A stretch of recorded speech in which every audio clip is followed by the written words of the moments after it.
ശേഖർ കുര്യാക്കോസ്, ഇതിപ്പോ കേരളം നൽകിയിരിക്കുന്ന മെമ്മോറാണ്ടം സംബന്ധിച്ച് വലിയ വിവാദമാണ് ഉണ്ടായിരിക്കുന്നത്. അത് എസ്റ്റിമേറ്റ് ആണോ ആക്ച്വൽ ആണോ എന്നുള്ള തർക്കത്തിന് അപ്പുറത്ത്, ഇനി എസ്റ്റിമേറ്റ് ആണെങ്കിലും എങ്ങനെയാണ് ഇതുപോലെയുള്ള ചെലവുകൾ ഇത്ര അധികമായി കാണിച്ചിരിക്കുന്നത് എന്നുള്ളത് ഒരു വലിയ വിഷയമാണല്ലോ. അതായത് ഇപ്പോൾ transportation of volunteers and troops by road 4 crore രൂപ, food water supply for volunteers and troops 10 crore രൂപ, accommodation for volunteers and troops actual 15 crore രൂപ, വെഹിക്കിൾസ് യൂസ്ഡ് ഫോർ ഇവാക്വേഷൻ 12 കോടി രൂപ. ഇത്ര വലിയ തുക എന്തുകൊണ്ടാണ് ഇതിൽ രേഖപ്പെടുത്തിയിരിക്കുന്നത്?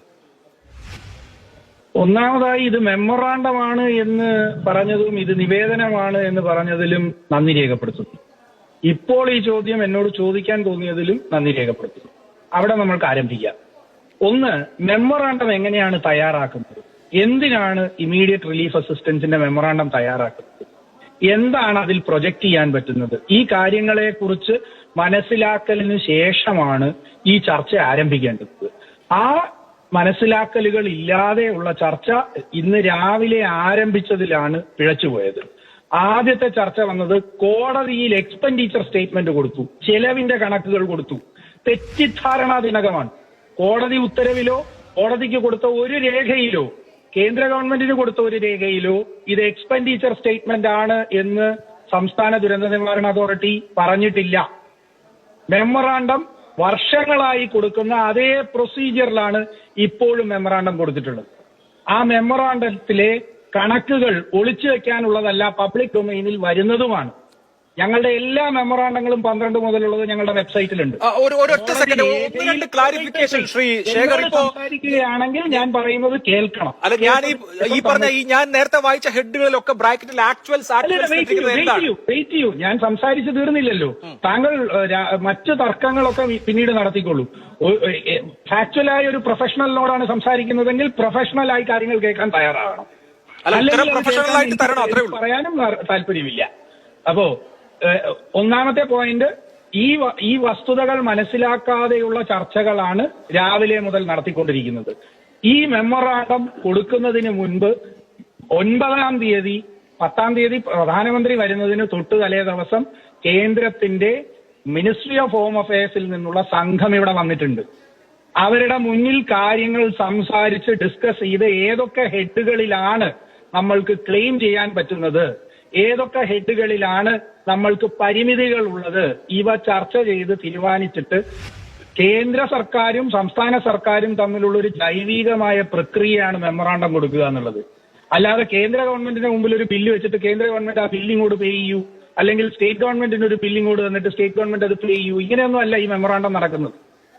ഈ മെമ്മോറാണ്ടത്തിന്റെ പ്രക്രിയ എന്ന് പറയുന്നത് ഒരു ജൈവികമായ പ്രക്രിയയാണ്. അവിടെ ഒരു മെമ്മോറാണ്ടത്തിൽ ഒരു പ്രൊജക്റ്റഡ് ഫിഗർ പറഞ്ഞാൽ അത് ഫീൽഡിൽ അത്രയും ചെലവ് വരുമോ, മറ്റു കാര്യങ്ങൾക്ക് എന്ത് ചെലവ് വരും, ഇത് ബാലൻസ് ചെയ്യാനാണ് കേന്ദ്രത്തിൽ നിന്നൊരു സംഘം വന്നത്. ആ സംഘം ഫീൽഡിൽ പോയിട്ടുണ്ട്. ആ സംഘത്തിന് അതിൻ്റെതായ മനസ്സിലാക്കലുണ്ട്. ആ മനസ്സിലാക്കലിന്റെ വെളിച്ചത്തിൽ അവർ കേന്ദ്ര സർക്കാരിന് ഒരു ശുപാർശ നൽകും. ആ ശുപാർശ കൂടി പരിഗണിച്ചുകൊണ്ടാണ് ആത്യന്തികമായി എത്ര തുകയാണ് ദേശീയ ദുരന്ത പ്രതികരണ നിധിയിൽ നിന്ന് സംസ്ഥാന ദുരന്ത പ്രതികരണ നിധിയിലേക്ക് തരിക എന്ന് തീരുമാനിക്കുന്നത്. ഈ നിധികളൊന്നും ഏതെങ്കിലും സർക്കാരിന്റെ, കേരള സർക്കാരിന്റെയോ കേന്ദ്ര സർക്കാരിന്റെയോ മാത്രം ചട്ടങ്ങളിലുള്ളതല്ല. ഇത് നിയമത്തിലുള്ള നിധികളാണ്. ആ നിധികളെ നിയന്ത്രിക്കുന്നതിന് സ്റ്റാറ്റ്യൂട്ടറിയായ അധികാരമുള്ള ചില സമിതികളുണ്ട്. അതെല്ലാം ആ സംസ്ഥാന ദുരന്ത പ്രതികരണ നിധിയുടെ ഓഡിറ്റ്, ദേശീയ ദുരന്ത പ്രതികരണ നിധിയുടെ ഓഡിറ്റ് എല്ലാം AG ആണ് കാലങ്ങളായി നടത്തുന്നത്. അപ്പോ ഈ പ്രക്രിയകൾ വ്യവസ്ഥാപിതമാണ്. 2001 മുതൽ വ്യവസ്ഥാപിതമായിട്ടുള്ള ചട്ടങ്ങളാണ് CRF നോംസ് മുതൽ ഇങ്ങോട്ട് നടന്നു വരുന്നത്. മെമ്മോറാണ്ടം കൊടുക്കുന്നതിന്റെ പ്രക്രിയ ഇമീഡിയറ്റ് അസിസ്റ്റൻസിന് വേണ്ടിയിട്ടാണ്. ഇനി അടുത്തത്, എന്തുകൊണ്ടാണ് ഈ കോസ്റ്റ് വരുന്നത്? നിങ്ങൾ എന്താണ് ഉദ്ദേശിക്കുന്നത്? സ്റ്റേറ്റ് ഗവൺമെന്റ് ഈ ചെലവുകൾ, ഇപ്പൊ താങ്കൾ നേരത്തെ ചർച്ചയിൽ സംസാരിക്കുന്നതായി ഞാൻ കേട്ടു, വോളണ്ടിയർമാർ വന്ന് കുറെ അധികം പ്രവർത്തനങ്ങൾ ചെയ്തു. ശരിയാണ്. സംസ്ഥാന സർക്കാർ പരിശീലിപ്പിച്ച സിവിൽ ഡിഫൻസുകാരുണ്ട്, 200 ആപദാമിത്ര വോളണ്ടിയർമാരുണ്ട്, കേന്ദ്രവും സംസ്ഥാനവും കൂടി പരിശീലിപ്പിച്ച് സർട്ടിഫൈ ചെയ്തവർ. ഈ 400 പേർ വയനാട്ടിൽ തന്നെയുണ്ട്.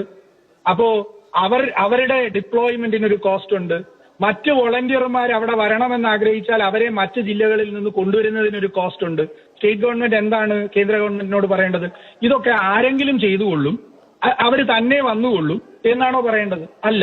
സ്റ്റേറ്റ് ഒരു ഉത്തരവാദിത്തപ്പെട്ട ഇൻസ്റ്റിറ്റ്യൂഷനാണ്. ആ ഇൻസ്റ്റിറ്റ്യൂഷൻ പറയുന്നത് ഞങ്ങൾക്ക് ഒരുപക്ഷെ ഈ ചെലവ് വന്നേക്കാം, വി ഡോണ്ട് നോ, നയൻത്തിന് ഈ കണക്കുകൾ നമ്മൾക്ക് അറിയില്ല.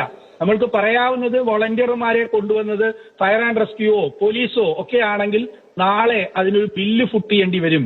അത് എത്രയാണെന്ന് ഇപ്പോൾ നമ്മൾക്കറിയില്ല. അതുകൊണ്ട് ഞങ്ങൾ ഇത് എസ്റ്റിമേറ്റ് ചെയ്യുന്നു, നിങ്ങൾ അസസ് ചെയ്തിട്ട് ഞങ്ങൾക്ക് തുക തരും. ഇതിന് സമാനമായ ഒരു അവസ്ഥയും കൂടി 18 ഞാൻ പറയാം. 2018 നമ്മൾക്ക് എയർഫോഴ്സിന്റെ ചെലവുകൾ സംബന്ധിച്ച ബില്ല് വന്നത് 2019 അത് 102 കോടി രൂപയാണ്. നമ്മൾ എങ്ങനെ അറിയും 102 കോടി രൂപയുടെ ബില്ലാണോ വരുന്നത്? ഭക്ഷണത്തിന്റെ ബില്ല്, അരി കൊടുത്തതിന്റെ ബില്ല് എന്നാണ് വന്നത്? 2020 വന്നത്. അപ്പോ ഇതിനൊക്കെ ഓരോ ചട്ടക്കൂടുകളുണ്ട്. Bill pay ചെയ്യുന്നതിനൊരു ചട്ടക്കൂടുണ്ട്. ആ പ്രക്രിയകളെല്ലാം പാലിച്ച് മാത്രമേ എക്സ്പെൻഡിച്ചർ നടക്കൂ. അപ്പോ എക്സ്പെൻഡിച്ചർ സ്റ്റേറ്റ്മെന്റ് ആണ് എന്ന് പറഞ്ഞത് തെറ്റിദ്ധാരണാജനകമാണ്, അത് കള്ളത്തരമാണ്, അത് ദുരന്ത നിവാരണ പ്രക്രിയകളോടുള്ള വളരെ മുഖം തിരിഞ്ഞൊരു സമീപനവുമാണ്. ഇത് പറയാനാണ് ഞാൻ ഇന്ന് നിങ്ങളോട് പ്രതികരിക്കണമെന്ന് പറഞ്ഞത്. എക്സ്പെൻഡിച്ചർ സ്റ്റേറ്റ്മെന്റ് ആണ് ഈ ചർച്ചയിൽ ആരും പറഞ്ഞില്ല. ബാക്കി നമ്മൾക്ക്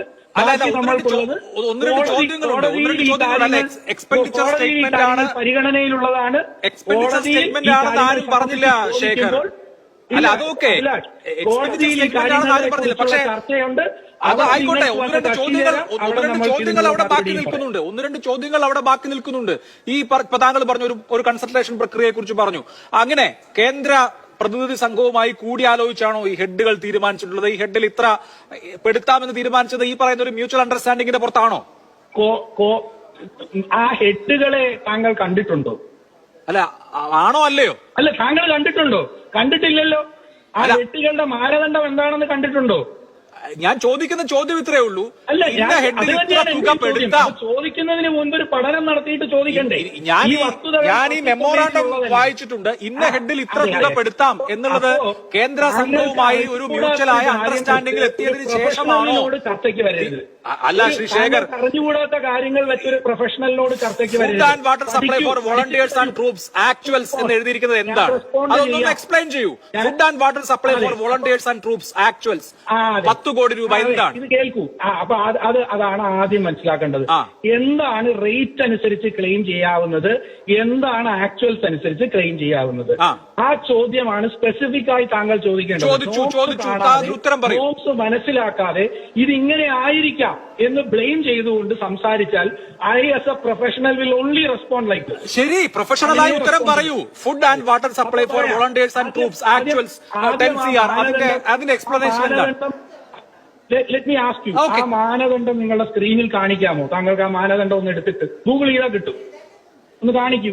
അല്ല ഇതിപ്പോ കേരളം കൊടുത്തിരിക്കുന്ന മെമ്മോറാണ്ടമാണല്ലോ. എന്റെ ചോദ്യം ഇത്രയേ ഉള്ളൂ. മുന്നിൽ വസ്തുതകളാണ് വെക്കാൻ താങ്കൾ ഉദ്ദേശിക്കുന്നത്. അല്ല, ഇതിന് വസ്തുത താങ്കൾ പറഞ്ഞാൽ മതി.